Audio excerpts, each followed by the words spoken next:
Esta es la trágica historia de un ladrón de poca monta y afrodescendiente que fue acusado del abuso y asesinato de un niño de 3 años. Sin pruebas contundentes, su destino fue trazado por el racismo, la desigualdad, los prejuicios y la incompetencia de las autoridades.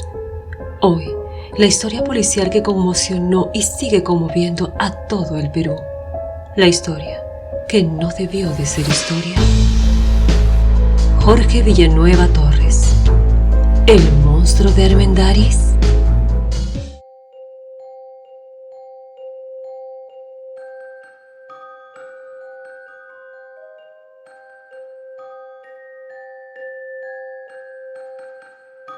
Historias que no debieron ser historias. Era la década de los años 50.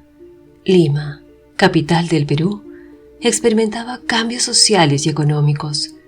La ciudad vibraba con una vida urbana animada, marcada por la música, la literatura y una bulliciosa vida nocturna. Su arquitectura reflejaba su continuo crecimiento y desarrollo, junto con calles llenas de actividad y una escena cultural vibrante.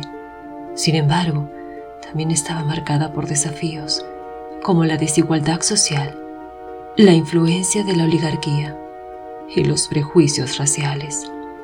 Asimismo, en el Perú, la pena de muerte se encontraba vigente. En este contexto histórico se desarrolla una de las historias más trágicas y desgarradoras que la ciudad de Lima haya presenciado.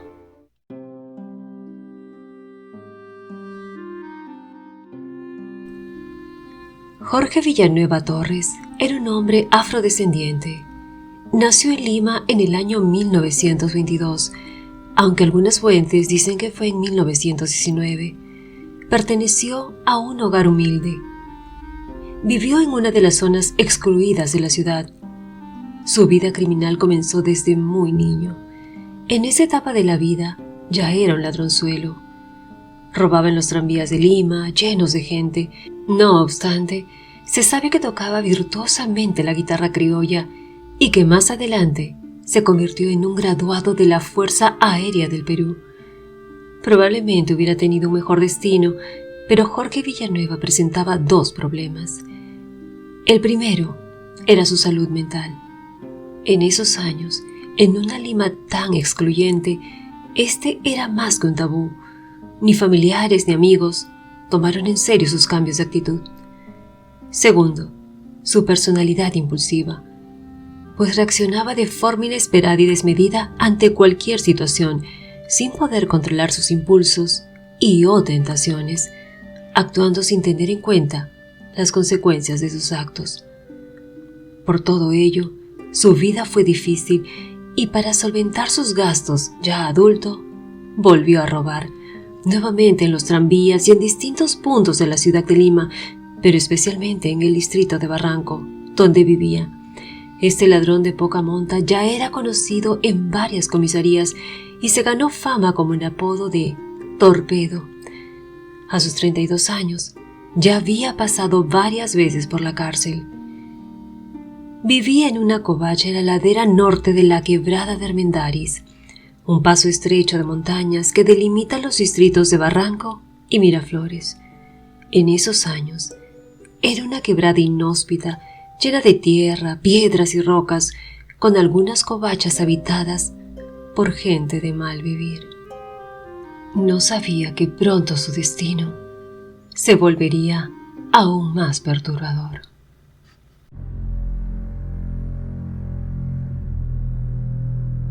El 7 de septiembre de 1954, un niño de 3 años y medio llamado Julio Hidalgo Zavala, quien vivía cerca a dicha quebrada de Armendáriz, salió a las 11 de la mañana a jugar con sus amiguitos en la calle, mientras su madre se dirigía a realizar las compras habituales.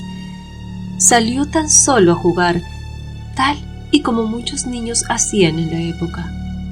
A las 12:30 de la tarde, su madre Fausta Zavala no lograba encontrar a su hijo por ninguna parte, a pesar de sus esfuerzos desesperados.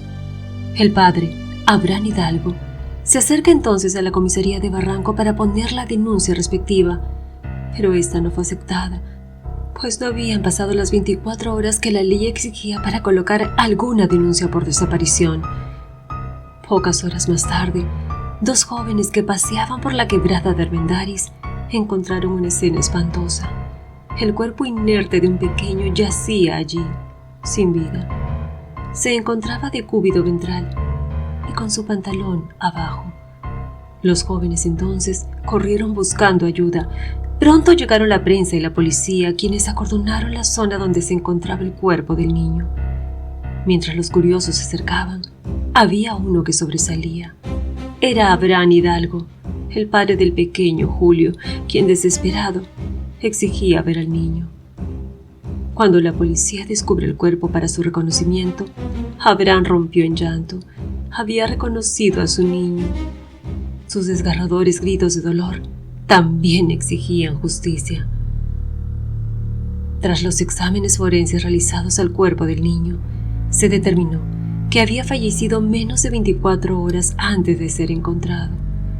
Presentaba lesiones en la eminencia frontal derecha, lesiones en su extremidad inferior, también derecha, además de tener tierra en sus fosas nasales. Se observaron mordeduras en su cuerpo, que se determinó fueron causadas por roedores después de que dejara de existir. La causa de su partida: asfixia por sofocación. Dadas las circunstancias en las que se encontró al niño, tanto la policía, la prensa como los testigos presentes en el lugar dedujeron que había sido abusado. La prensa rápidamente difundió esta terrible noticia. La población exigía encontrar al responsable y exigía aplicarle la pena máxima. Era comprensible. Este era un hecho atroz. La policía se pone en marcha y empieza con la búsqueda. Redadas por doquier, en los barrios más populosos y en los lugares frecuentados por la lumpen limeña, había que encontrar a como dé lugar al culpable y hacer justicia. A los pocos días, un vendedor de turrones que vendía sus dulces en la misma calle donde había vivido el pequeño Julio Hidalgo, Jirón Atahualpa 158 del distrito barranquino, se presentó a la policía para indicar que el día de los hechos había visto un hombre llevándose al niño por la quebrada. Pero antes, este hombre le compró un dulce para el pequeño, le pagó con 20 centavos y luego se alejaron tomados de la mano, caminando hacia la quebrada. Afirmó que el individuo en cuestión era un afrodescendiente, alto, que vestía mocasines, pantalón marrón y que tenía el dedo pulgar chato. El nombre del turronero: Ulderico Salazar Bermúdez.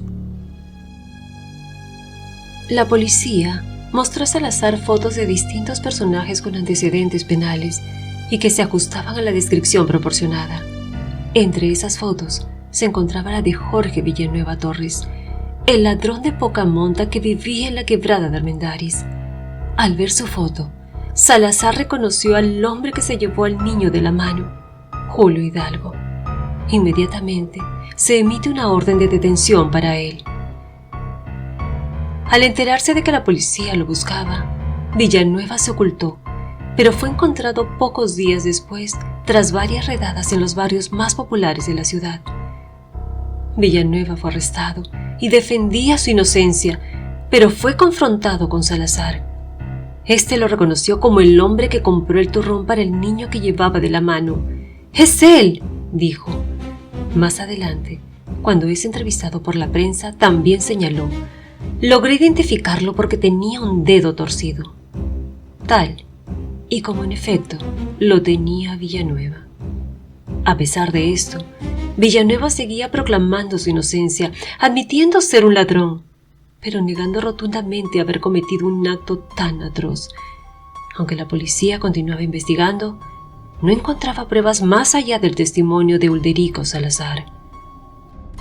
Ya entonces, basándose únicamente en el testimonio de una persona, sin contar con pruebas concretas que respaldaran la acusación, únicamente las palabras de Salazar, esta sociedad moralista, conservadora, racista, prejuiciosa, encontraba a Villanueva ya culpable.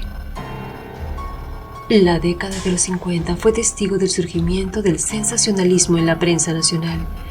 Sin pruebas sólidas que respaldaran una acusación, Villanueva dejó de ser conocido por su nombre o por su apodo habitual Torpedo, para ser etiquetado para siempre como el monstruo de Armendáriz.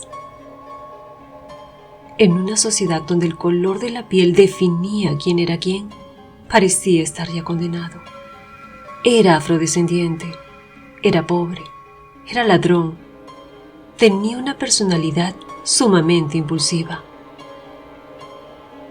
Durante el interrogatorio policial del 14 de septiembre, Villanueva fue presionado y finalmente confesó ser responsable de lo sucedido con el pequeño Julio Hidalgo. Sin embargo, a pesar de esta confesión inicial, Villanueva mantuvo su inocencia en adelante, alegando que fue coaccionado por la policía. Afirmó que la policía le aseguró que si confesaba, su pena sería notablemente reducida. Además, surgieron contradicciones en la declaración del testigo Ulderico Salazar, aunque éstas no parecieron ser consideradas relevantes por las autoridades. Los exámenes forenses revelaron que el niño no había sido abusado. A pesar de ello, la prensa y la opinión pública lo siguieron acusando de ese delito y continuaron refiriéndose a él como el monstruo de Armendáriz. La cobertura mediática del caso exacerbó la indignación pública, convirtiendo gradualmente el deseo de justicia en una sed de venganza por parte de la sociedad.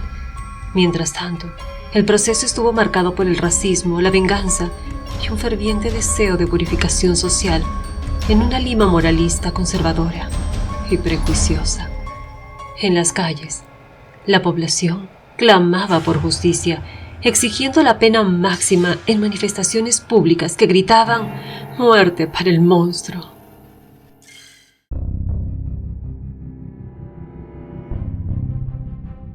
Al poco tiempo del hecho, se dio inicio al juicio contra Jorge Villanueva Torres. Durante el mismo, el fiscal alegó que Villanueva había secuestrado al niño.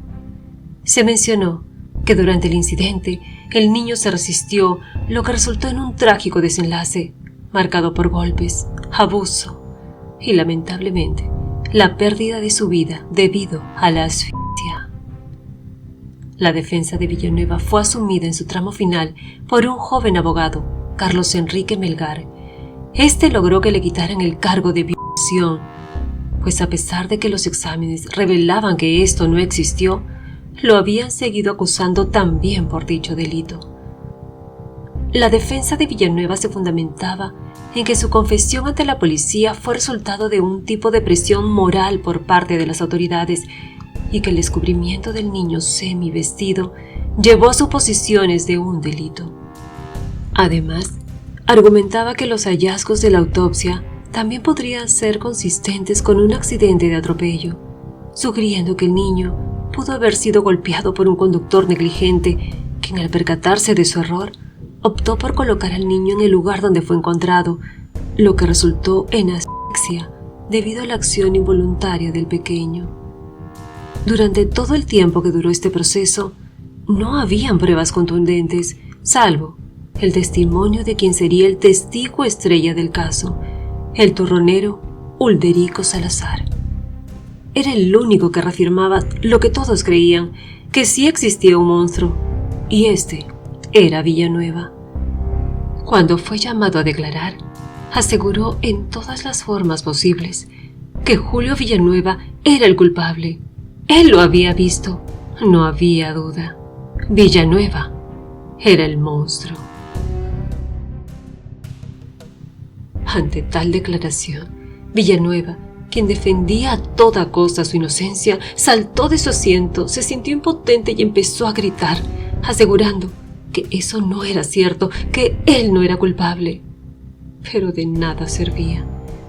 Cuando fue el turno de declarar de Villanueva, lloró desconsoladamente, expresaba desconsuelo y desesperación toda vez que algún magistrado se refería a él como un criminal, pero éste manifestaba: «Yo no podría matar a un chiquito, Cabe mencionar que en ningún momento magistrados o jueces se conmovieron o mostraron dudas sobre la culpabilidad de Villanueva. Y es que Jorge Villanueva Torres se vio enfrentado a un discurso que marginaba a las personas de piel oscura y los posicionaba en los escalones más bajos de la sociedad, donde la injusticia del sistema judicial peruano se entrelazaba con los prejuicios raciales y donde los medios de comunicación buscaban beneficios económicos con titulares y notas amarillistas y que asusaban a la población al odio.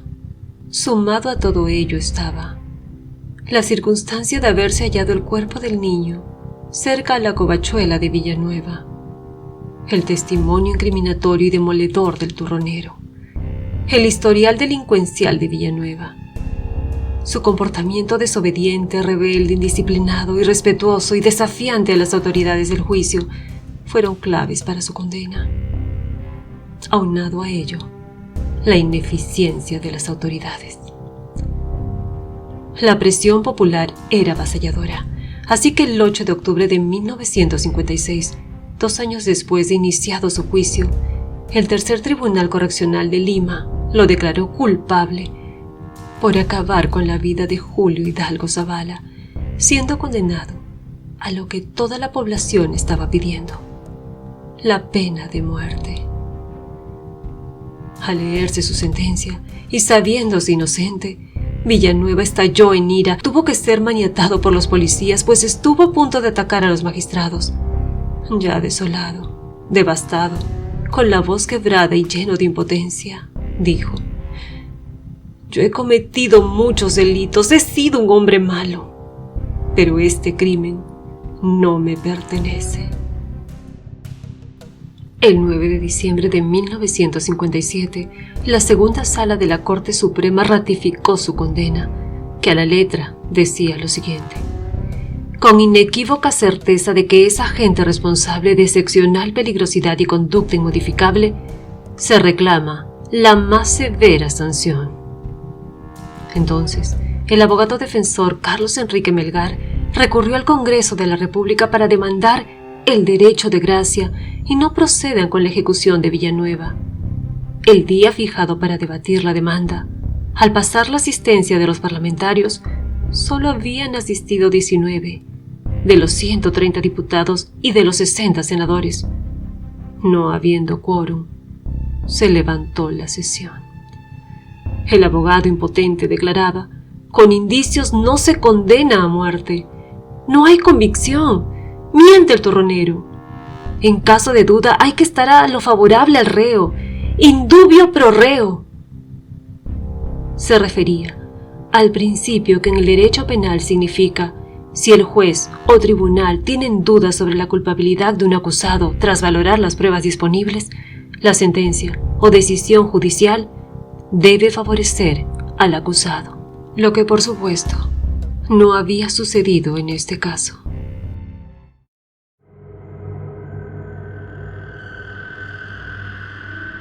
La noche antes de su ejecución, Jorge Villanueva Torres se confesó, pero antes le dijo al sacerdote: «Usted sabe, padrecito, que soy inocente. Este no más», refiriéndose al juez, «tiene la culpa de todo. Yo no lo perdono. Que Dios lo perdone». Luego de la confesión, se reunió en su celda con su abogado, a quien le entregó una carta dirigida para su hijo. Sí, Jorge Villanueva tenía un hijo ya de 7 años, quien se llamaba igual que él, pero que no veía desde hacía 4 años. Le pidió a su abogado que cuando su niño tuviera uso de razón, hablara con él y le explicara que era inocente. «Dígale que no se avergüence de mí y que el tiempo esclarecerá todo». 3 años y 2 meses después del hecho, al amanecer del 12 de diciembre de 1957, Jorge Villanueva Torres es llevado a la penitenciaría de Lima, su último destino. Vestía un overol de jean color azul, desgastado, e iba sin zapatos, pues los únicos que tenía, sus mocasines negros, se los había obsequiado su compañero presidiario, quien le ayudó a escribir la carta para su hijo. Para ver la ejecución, fueron autorizadas 67 personas. Se restringió el acceso a la prensa y se prohibieron las cámaras fotográficas.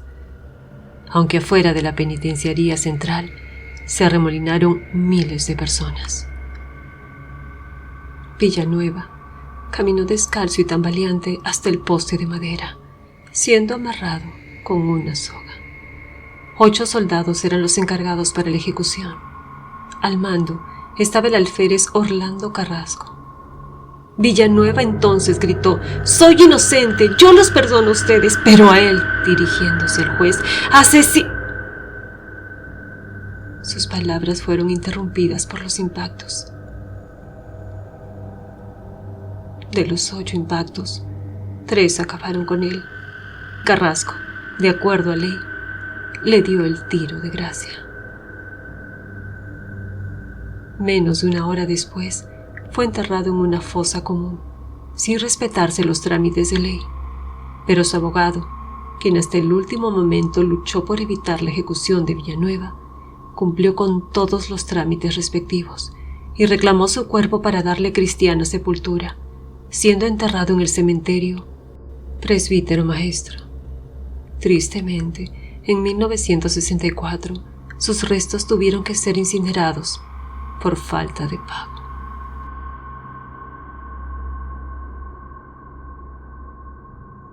Pocos días después de la ejecución, el testigo estrella del caso, Ulderico Salazar, aparecía en una entrevista diciendo: «Espero que la sociedad me dé un trabajo estable para mantener a mis 3 hijos».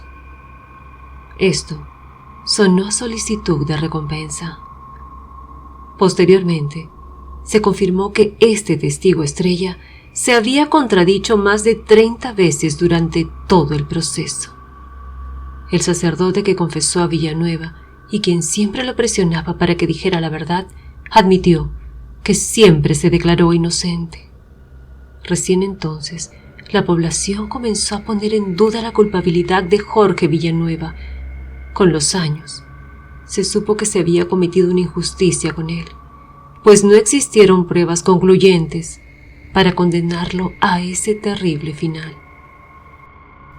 50 años después, el respetado doctor Víctor Maurtua, un médico forense cuya carrera comenzó en la década de 1950, arrojó luz sobre las irregularidades del caso. Maurtua, quien estuvo presente durante la ejecución de Villanueva y quien colocó la escarapela a la altura de su corazón, denunció abiertamente que el proceso se basó en pruebas médico-legales manipuladas para encubrir la incompetencia de los funcionarios involucrados. Sus investigaciones revelaron que los exámenes forenses realizados al pequeño Julio Hidalgo indicaban que había sido atropellado por un vehículo. Según Maurtua, las lesiones en el lado derecho del niño eran consistentes con un accidente automovilístico, lo que sugiere que pudo haber caído por la quebrada y sufrido asfixia.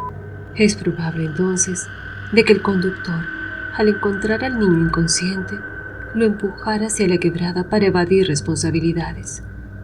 La defensa de Villanueva no estaba tan lejos de la verdad. La persona responsable de acabar con el niño jamás fue buscada y, por supuesto, jamás fue condenada. En el año 2017, el presidente del Poder Judicial de ese entonces, Duberlí Rodríguez, indicó que la institución podría evaluar la posibilidad de absolver de forma póstuma a Jorge Villanueva Torres, pero hasta la fecha, esto no ha sido realizado.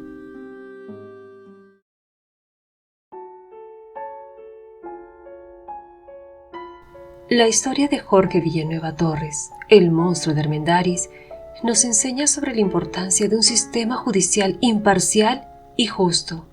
Su caso pone de manifiesto las graves consecuencias de la injusticia y el prejuicio en el proceso legal, así como la necesidad de proteger los derechos humanos de todos los individuos, independientemente de su origen étnico o social. Jorge Villanueva Torres fue condenado injustamente a muerte por un crimen que nunca cometió. La sociedad limeña, aterrorizada, presionó a la policía para que encontrara un culpable, Y en Villanueva, un joven afrodescendiente, pobre y con una actitud rebelde, vieron al candidato perfecto para satisfacer sus demandas. En 1979, la pena de muerte fue abolida en el Perú. Esta historia nos invita a estar atentos y a luchar contra la discriminación racial y la necesidad de una continua revisión de nuestro sistema judicial para evitar errores que puedan llevar a una injusta condena a más inocentes. El monstruo de Armendáriz nunca existió. Jorge Villanueva Torres era inocente de la muerte del pequeño Julio Hidalgo. Era un delincuente y cometió muchos errores, pero no fue el culpable de ese acto atroz.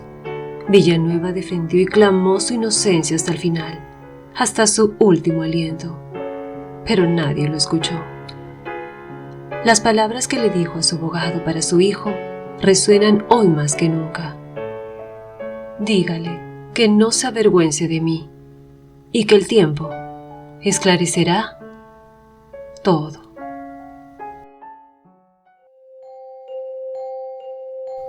¿Ya conocías nuestra historia de hoy?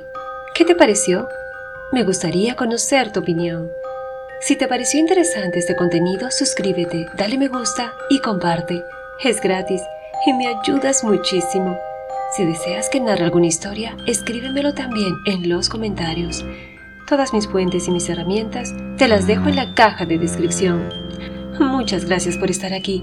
Te espero entonces con un próximo video, aquí con Nimia y esas historias que no debieron ser historias.